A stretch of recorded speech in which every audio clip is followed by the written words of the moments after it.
Bismillah ar-Rahman ar-Rahim. Chers collègues, bonjour. Je suis ici aujourd'hui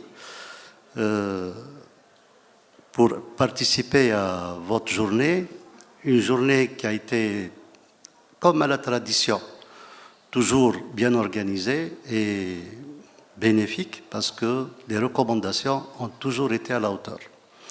Je suis ici aussi pour vous témoigner du soutien de Monsieur le ministre de l'Industrie pharmaceutique, le docteur Ben Ahmed Lotfi Jamel, et qui justement insiste pour vous transmettre ses salutations et vous accompagne complètement dans vos travaux, à la fois au quotidien et pour la réussite de cette journée. Vous le savez tous, ça a été bien dit avec, à l'instant même, avec Monsieur le Président du Conseil de l'Ordre, que le secteur pharmaceutique est un secteur assez particulier, sensible, d'un point de vue économique. Il engendre des dépenses de près de 4 millions de dollars. À ajouter à cela des médicaments qui doivent être disponibles, accessibles et de qualité.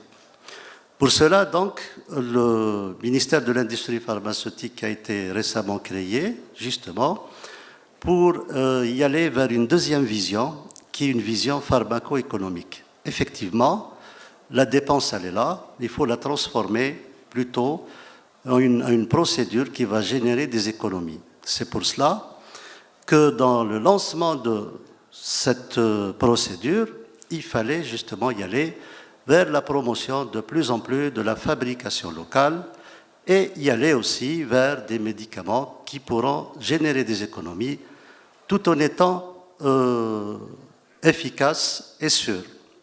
Le ministère de l'Industrie pharmaceutique abrite des directions justement adaptées à ses attributions et à ses missions. Une direction sur l'investissement, pour l'encouragement de l'investissement et des essais cliniques, une direction de la régulation du marché à travers les programmes d'importation, une direction de veille stratégique justement pour y aller sélectionner les produits qui nous intéressent le plus. Et enfin, direction de la numérisation. Il abrite aussi sous sa tutelle l'Agence nationale des produits pharmaceutiques et le groupe de production nationale Saïdal. À ce titre, depuis sa création, il y a eu plus de 40 textes publiés, y compris les textes sur les médicaments essentiels, justement, qui est un volet très important pour nous, puisqu'il est temps de mettre en place cette liste et de laisser la libre voie aux producteurs de vouloir fabriquer d'autres produits en dehors de cette liste.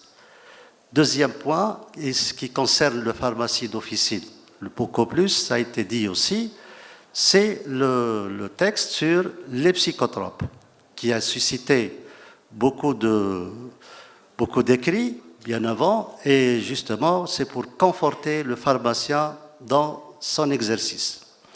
Les inspections qui sont menées actuellement par le ministère de l'Industrie pharmaceutique vont justement dans ce sens et dans l'autre sens, plus large, le sens de réguler la distribution, la consommation du produit pharmaceutique en général, et le sens des BPF, le respect des BPF pour la fabrication nationale de produits aux standards internationaux. Nous aspirons aussi dans notre secteur à promouvoir la fabrication locale tout en maintenant les produits innovants sur le marché, puisqu'ils apportent toujours une valeur thérapeutique et économique, une valeur ajoutée, et la production nationale pour accéder à des marchés étrangers, c'est ce qui va générer une haute valeur ajoutée économique, et aussi pour promouvoir des produits qui vont y aller vers l'innovation et pourquoi pas à travers la mise en place justement de procédures d'essais cliniques qui vont être mises en place incessamment avec les experts cliniciens dont la composante a été revue justement. A été revue pour toucher pas seulement le médicament, mais beaucoup plus les dispositifs médicaux. Un créneau, jusqu'à présent, il n'a pas eu l'importance nécessaire, et vous le savez, qu'on a plus de 32 000 dispositifs sur le marché à homologuer. Dans ce contexte, justement, la recherche clinique qui va être lancée va permettre aussi l'acquisition de compétences pour nos médecins, pour y aller vers une recherche clinique avec l'evidence-based chez nous et y aller vers la mise en place de ces produits-là en toute sécurité, en toute qualité. Je vous rappelle que durant nos discussions avant, on avait toujours parlé des études de bioéquivalence, des essais cliniques, et là, maintenant, justement, il y a ces aspects-là qui seront mis en place.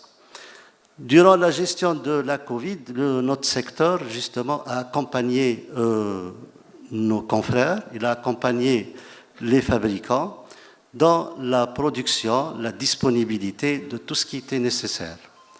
Je souligne ici que les médicaments utilisés dans le protocole sanitaire sont tous fabriqués localement, et heureusement pour nous, ça nous a permis une certaine autonomie. Le lancement de la fabrication des moyens de protection, l'accompagnement des producteurs d'oxygène, où nous avons traversé une crise assez importante, pour justement y aller. Actuellement, on est à plus de 400 litres jour qui sont produits. Nous sommes partis de 120. Et on va avoir 3000 litres dans un mois ou plus qui vont venir conforter encore cette production journalière. Je terminerai par le volet vaccin.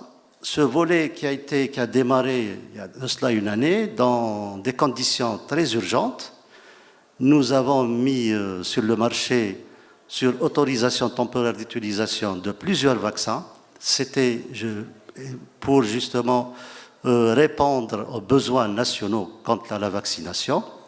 Et nous avons enregistré un vaccin qui est le Sputnik vectorisé dans des conditions avec une procédure abrégée et urgente, tout en respectant les procédures. Et ça nous a permis de démarrer la vaccination.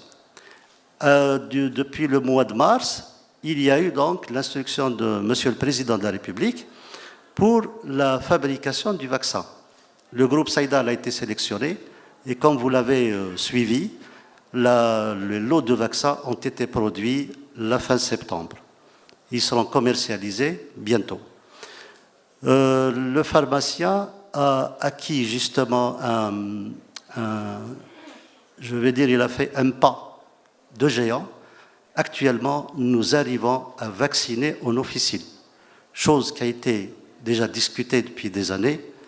Et Dieu merci, nous arrivons à couvrir la vaccination, à aider les centres de vaccination par l'exercice en officine.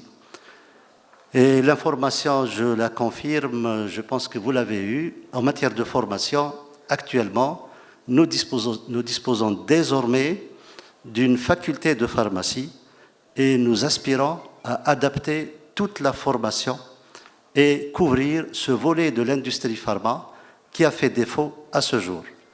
Je vous remercie pour votre attention et pour votre invitation.